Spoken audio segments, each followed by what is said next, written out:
so many memories. It really did. That was like probably the span of almost 10 years that you just saw. And you know, a lot has changed over those years, but the one thing that has remained the same is that we still believe that we are each other's love of our lives, or he's still the love of my life. And she's still the love of my life. In fact, I'm more in love with her now than I was back then. He's trying to get points, but I do believe him. It's true. It's facts. So, jumping right into this, the first thing you want to start with is asking yourself, are you marriage material? Because you're looking for the right spouse for yourself, but are you the right spouse for someone else? So in that, if you're the right spouse for someone else, that requires you to look at yourself. And a lot of times we think just physically, but that includes mentally, emotionally, and spiritually. Where are you and how have you committed to growing? So some things you may want to ask yourself in addition to, are you marriage material? You know, how do you handle conflict? Are you able to accept constructive criticism? Are you able to forgive? Are you selfless or selfish? Mm-hmm. You know, because marriage is a lot of give and some take, but you should be more focused on giving than you are receiving. You know, the best piece of marriage advice or information that I've received is, you know, if you have two people in a marriage focused on pleasing each other, then both will be happy. That's good. So another thing that can help you find the love of your life is drawing closer to God, you know. And why do I say that? Because as you do that, he's going to be the one that's going to lead you to the right person. So you want to be as tuned into him as possible, so you can hear what he has to say about your future spouse and hear what he has to say on how you need to grow and adjust to be ready for your future spouse. For your future spouse? Oh, okay. I did mess that up. I messed it up in my head, but you messed it up in real life too. So how do you get closer to God? And this is like super important because you have to remember that, you know, if you want to be led by God, you have to be able to hear from him. So there's a lot of things that can separate you from God, and you want to remove those things. You know, since we're talking about relationships, I'm just going to dive right into it. Sexual sin is what will separate you from God. And this is the one thing that he tells us to flee. So run away from it. Guys and girls, run away from it. You know, so premarital sex of all forms, run away from it. Porn, run away from it. Masturbation, run away from it. Like, whatever you have to do to not do these things, do it. One of the biggest things, and I know for me growing up, you know, it's just part of being a boy, lusting, you know, staring at every girl's assets, you know, just because they walk by or they happen to be in your view. You know, that's not for you to do. In fact, the word says that when you lust upon a woman, you've already committed sexual sin with her in your heart. Mm-hmm. So you want to make sure that you're bouncing your eyes from that in real life and online, because this isn't just who you see in person, but it's also what you're looking at on your Instagram feed or on your Explore page, what videos you're looking at, you know, magazines or whatever, you know, whatever your flavor happens to be of finding women to look at. Stop it. You know, when you said bouncing your eyes, what you mean by that? They may not know that. You know, bouncing your eyes. So you know, you see a girl and you already know she's stacked or whatever. Like, you just got to go ahead and just, you know. And I can remember one time, you were there. Went to the auto show with some friends, and they kept saying bounce, and it's like every time one of them caught the other one looking at a girl, bounce. When you're talking about bouncing your eyes and, you know, controlling that lust, the Bible says, how can a young man stay pure? Only by living in the word of God and walking in his truth. So we're talking about drawing closer to God. Well, as you do that, it'll help you in this area. You know, you don't feel like you have to stop before you draw closer, right? Just draw closer to him now, you know, and he'll help you stop the other things. You know, we're saying stop it, but you can't do it in your own willpower. You know what I'm saying? Because if you're already caught up in that, the Bible talks about, you know, the lust of a man, the lust is never satisfied. So you're gonna just keep wanting that, you know. and it's gonna keep growing and maybe even morphing into more perversion or whatever that is. So don't think that you have to do that on your own, and that's why we're just straight plainly talking about it, because I think so many times, especially in the Christian circle, we don't talk about it because we know that we shouldn't be doing it, but it's like people be doing it. You know what I'm saying? Like, that was for women too. Like, right. Women be out here watching porn and masturbating too. And this goes for also like entertainment that glorifies drama and ungodly relationships. Yeah. Yes, it may be entertaining to watch, but is it going to be productive for you drawing closer to God and ultimately being ready, if you're a woman, for to receive your husband, or you as a man being ready and being able to hear from God to find your wife. Ask God for help. Pray that He'll give you strength to put these things down, that He'll give you strength to bounce your eyes, because I like, seriously, like, there's images of half naked women all over the place. There's, images of half naked guys all over the place. So it takes a lot, and this can sound like extreme, and I know it's definitely opposite of what is like popular thought, in terms of, sexuality, like it's all free and just do whatever you want to do. But you got to understand that that's going to really cloud your judgment, because you may be watching this and may be dating the love of your life. You may be dating the person that God has for you, but you're uncertain, and that's because you have your eyes on all of these other people, and that is going to make it hard for you to really see that person, Like the way that God sees them, and that's what you ultimately want to see. Like, obviously, that you're physically attracted to them, but it goes so much deeper than that when you're talking about finding the person that you're going to spend the rest of your life with. And one of the things that can help digging into that word, it's the word that changes you.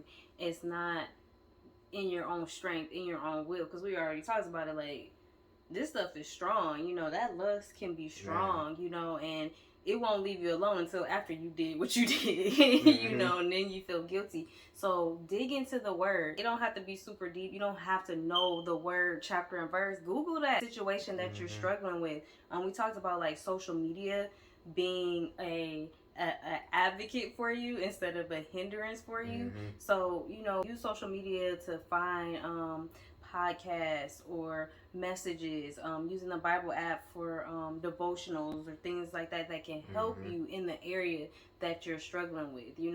Focus in on that, because you've been taking in a lot of information, a lot of images, a lot of things about excuse me, the wrong way relationships should be, the wrong things you should be looking at. So when it comes to you stopping that, you don't want to just leave yourself open and not fill it with anything else. You want to replace what you have stopped now with something that's going to build you up.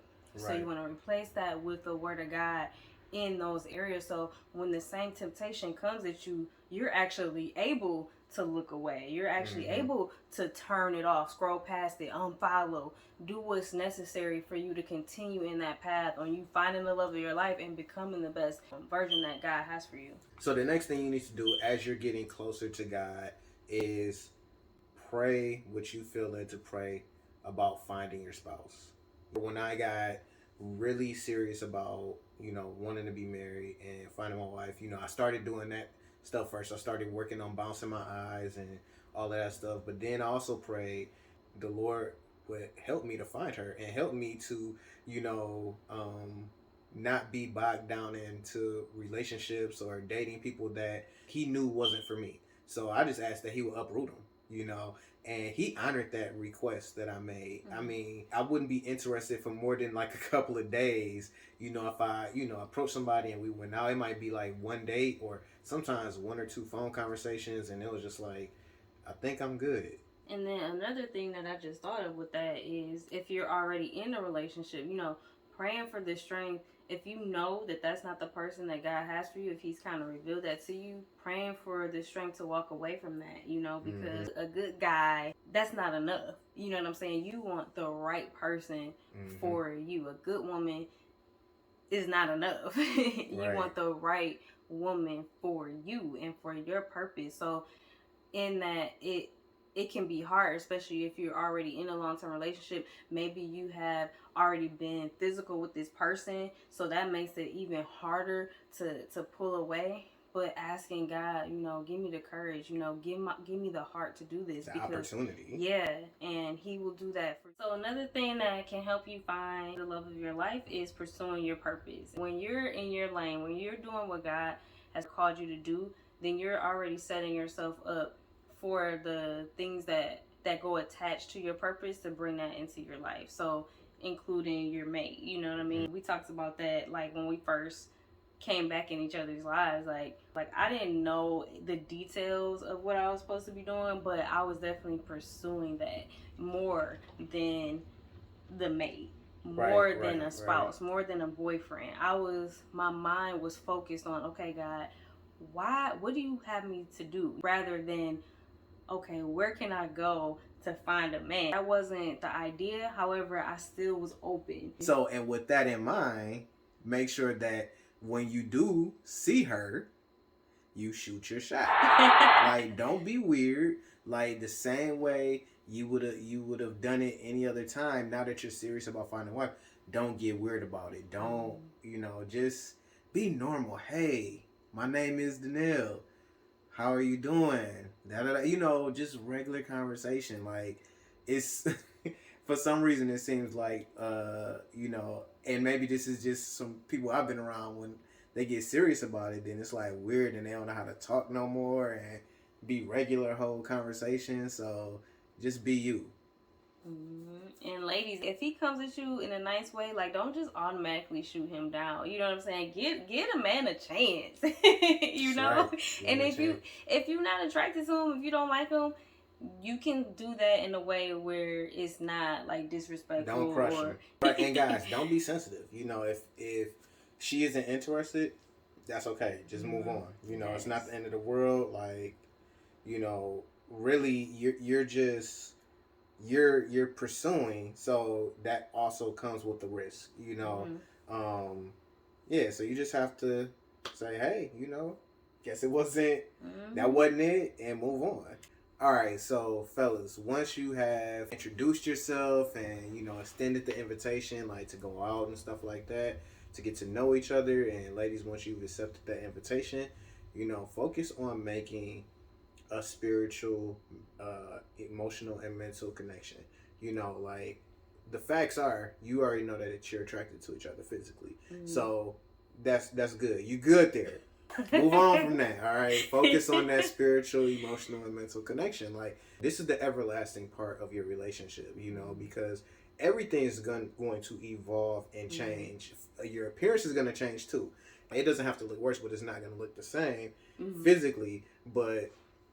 And you're also going to grow spiritually, mentally, and emotionally. So you want to make sure that you're making those connections, because that's the most important thing to make the actual marriage work. For you both to be happily married. So if you focus on that, then it's fairly easy to determine whether or not this is right.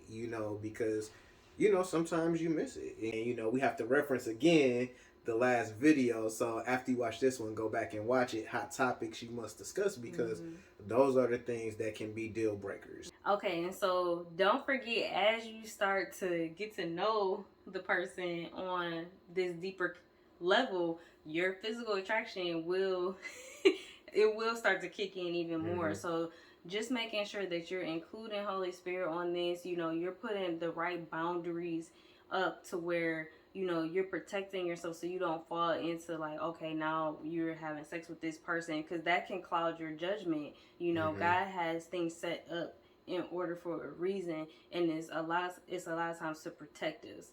If you've been in a relationship before and you have had sex outside of marriage or whatever, you understand like the pull that can have on you. You can't necessarily think clearly and see clearly because you're caught up in, this is good, you know what I mean? So that person, it could be one of those things where it's like God has told you to move on, but now you can't see it for what it is because now you're caught up in having sex with this person. It's natural for you to want to start to express yourself physically to this person, but just hold off as much as you can, you know, and you can have this conversation with the person like this, you know, so y'all can be on the same page so you're not tempting one another unnecessarily.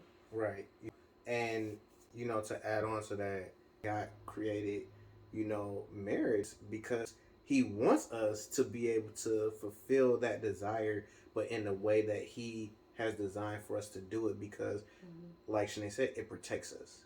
Because unfortunately, we know all too well people that have been hurt getting involved in sexual relationships with people outside of marriage, and it's happened inside of marriage too, but it's far less likely to happen once two people have made a lifelong commitment to each other. All right, so this is a super important part, and this may be hard to wrap your mind around, but you know, you have to be patient. You have to be patient when you are guys, when you're, you know, trying to find the love of your life, and ladies, when you're waiting to be found. You know, you have to be patient and stay in faith about it. So you want to explain to them what that looks like staying in faith about it? Yeah, because, you know, it's one thing to say I'm being patient. It's a difference between just waiting and I think being patient, because when you're patient, the Bible talks about confident expectation, right? So I'm not like waiting like mad because this man hasn't come into my life yet. You know, I'm like expecting. So I'm happy in my singleness. You know, we talked about pursuing our purpose. I don't have time to be all like, when is my man gonna come? Like, no, I'm pursuing what God has for me. I'm having fun. You know what I'm saying? Like travel, you know, go out, hang out with your friends, you know, do those things that you enjoy. You don't need a man to do that stuff. Don't be mad because you're seeing other people in their relationships flourishing, get married, and you're like, well, how's she getting married before me? Like, be happy for them. And then also in being patient, you're not forcing yourself into relationships. You know, if it's not right, be good with being single. I know for me, it wasn't until I became secure in being single that Danelle, we came back in each other's lives. You know, I had literally, after I got out of that long relationship, I was focused on pursuing God, and I was consumed with that. And I had got to the point where I was like, Lord, you know, if I don't ever get married, I will be okay. And that meant a lot for me because ever since I could remember, I wanted a family. I wanted to be married. Like, I wanted to be a wife to somebody. But when I started really growing up and pursuing God, allowing him to change me and to become the woman that he had me to be. And not saying that I was perfect, because when we got married, there was a lot of growing that I still had to do. But just starting that process and realizing it, that's when Danelle came into my life, you know. So I want to encourage you, ladies, especially, like, while you're waiting, you can do so with a smile. You know what I'm saying? You can be happy. And we got married, I guess you could say, pretty young. So I know that as time goes on, this can be more difficult. And young. I don't young, know. well, in our 20s, because I'm saying late like, 20s, we like did at the in end our of the late 20s. 20s. And I definitely was thinking, oh, I'm gonna be married by like 24. That didn't happen, you know, and that was okay, you know.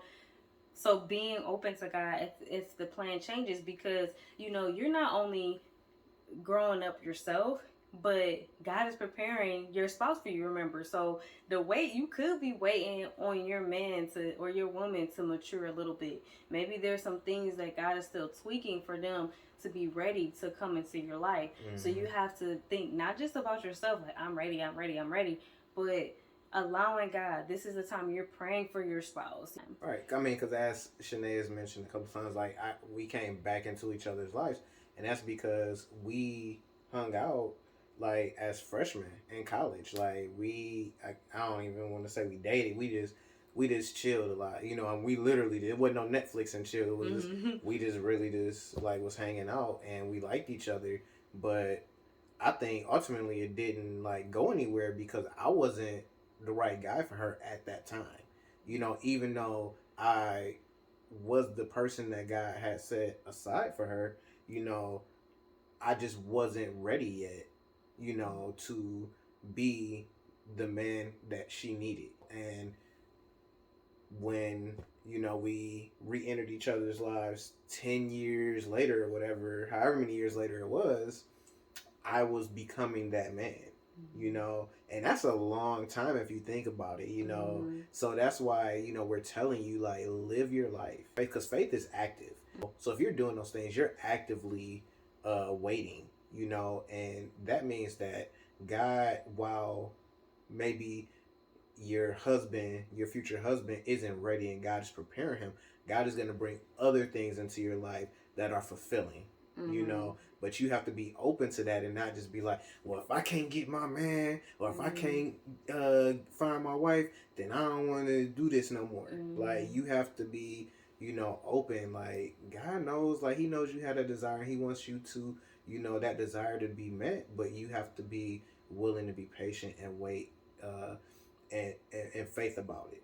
And speaking of faith, trusting God for that person, you know what I mean? You know, God will give you the desires of your heart, but just be open if it comes in a different package. You know, he knows what you like now, but he also knows what you're gonna like later, and you know how you guys are gonna mature, how you guys are gonna change to where you can still be just as in love in the moment right then later down the road, you know. So just trust him, go with peace in your heart, you know what I'm saying? And because a lot of times our minds can go and go and go, but when you're walking in faith, you're following that peace, you're being led into the right relationship. So part of finding the love of your life is just trusting God with them. One thing I want to say too is the Bible is very specific. It said, he who finds a wife finds a good thing. So ladies, you're not trying to get chose. Don't be trying to get chose, because for one thing, he's not choosing you, he's finding you. God is choosing you. So that's why we're telling you, get closer, draw closer to God, he'll draw closer to you. Because, and Shanae mentioned, let him tweak you, tweak your appearance, let him tweak, you know, the way you talk and the way you think about things, because you're chosen by God, not by man. And God will mold you into who he created you to be. Because if the guy is like, let's flip it around, if the guy is ready but the woman that God has for him is not ready, well, he gonna be looking for something that you ain't. If you that woman, you ain't that yet, you know. So you have to be ready as well. So guys, we not just gonna put y'all out there like y'all always the one that's holding things up. Just, you know, stay patient, be in faith, and just trust God. We'll see y'all next video.